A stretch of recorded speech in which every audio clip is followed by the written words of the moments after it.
অন্তর্বর্তীকালীন সরকার গত 4.5 মাসে একটা তদন্ত কমিশন করেছে।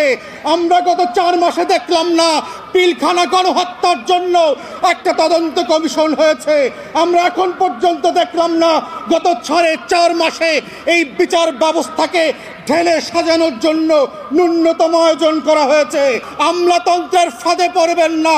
রাজনৈতিক দলের বাটপারি আর নির্বাচনের যে গণদাবি আসছে এগুলোর মধ্য দিয়ে যেন বিচারের দাবিগুলো হারিয়ে না যায়। আপনারা এবং আমরা গিলেটিনের নিচে আছি, বিচার করবেন, না হলে আমরাই বিচারের মুখোমুখি হব। দেয়ালে দেয়ালে যে শহীদ আবু সাইদ মুগ্ধ, শেষ হয় নাই যুদ্ধ, লাখো শহীদের রক্তে গড়া দেশটা কারো বাপের না।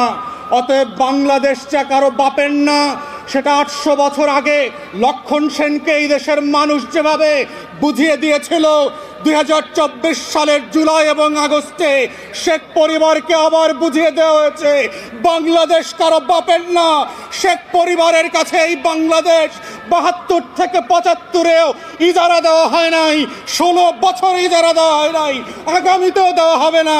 যারা ব্যাকডোর দিয়ে আওয়ামী লীগকে পুনর্বাসনের দুঃস্বপ্ন দেখছেন, আওয়ামী লীগ যেভাবে বাংলার ইতিহাসে মুসলিম লীগ হয়ে গেছে, যারা আওয়ামী লীগকে পুনর্বাসনের চেষ্টা করবে, যারা সংস্কারের বদলে বিচারের বদলে আওয়ামী লীগের নেতাদেরকে গ্রেফতার করবার বদলে লুটপাটের রাজতন্ত্র কায়েম করছে, তাদেরকেও মনে করিয়ে দিতে চাই মুসলিম লীগের ইতিহাস থেকে শেখেন।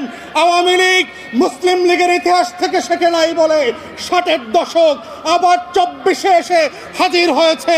তাই গণ অভ্যুত্থানের স্পিরিট হচ্ছে বাংলাদেশ বদলে দেবার বন্দোবস্ত। গণ অভ্যুত্থানের স্পিরিট হচ্ছে নতুন করে বাংলাদেশকে ফ্যাসিবাদ মুক্ত বাংলাদেশ গড়বার প্রত্যয় তৈরি করা। গণ অভ্যুত্থানের স্পিরিট হচ্ছে সংস্কার এবং পরিবর্তন। গণ অভ্যুত্থানের স্পিরিট হচ্ছে গণতদন্ত কমিশন করে আমার 1700 শহীদের প্রত্যেকটা লাশের প্রতি ফোঁটা রক্তের বদলা নেয়ার বিচার করা। গণ অভ্যুত্থানের স্পিরিট হচ্ছে 25,000 প্রতিবন্ধী এবং আহত মানুষকে বাংলাদেশের উত্তর প্রজন্মের কাছে পরিচিত করিয়ে দেওয়া। গণতদন্ত কমিশনের মধ্য দিয়ে গণ অভ্যুত্থানের স্পিরিটকে বাস্তবায়ন করবার জন্য আমরা এখন পর্যন্ত দেখি নাই অন্তর্বর্তীকালীন সরকার গত 4.5 মাসে একটা তদন্ত কমিশন করেছে। আমরা গত 4 মাসে দেখলাম না পিলখানা গণহত্যার জন্য যারা আমরা রাস্তায় রাস্তায় মিছিল করেছি গত বছরগুলোতে, তাদের বিচারের জন্য একটা তদন্ত কমিশন হয়েছে। আমরা এখন পর্যন্ত দেখলাম না গত 4.5 মাসে এই বিচার ব্যবস্থাকে ঢেলে সাজানোর জন্য ন্যূনতম আয়োজন করা হয়েছে।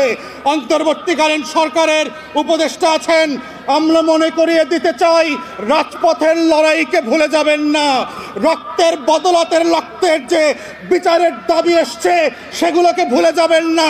আমলাতন্ত্রের ফাঁদে পড়বেন না। রাজনৈতিক দলের বাটপারি আর নির্বাচনের যে গণদাবি আসছে এগুলোর মধ্য দিয়ে যেন বিচারের দাবিগুলো হারিয়ে না যায়।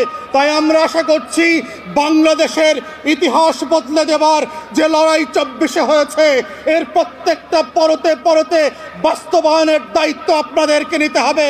না হলে ফ্রেঞ্চ রেভলিউশন থেকে রুশ বিপ্লবের ইতিহাস থেকে শিক্ষা নেবেন। আপনারা এবং আমরা গিলেটিনের নিচে আছি, বিচার করবেন, না হলে আমরাই বিচারের মুখোমুখি হব। এই বাস্তবতা ভুলে না গিয়ে বাংলাদেশে নতুন বাংলাদেশ গড়বার যে লড়াই, সেই লড়াইতে আপনারা লড়াইয়ের মতো করে সামিল হবেন।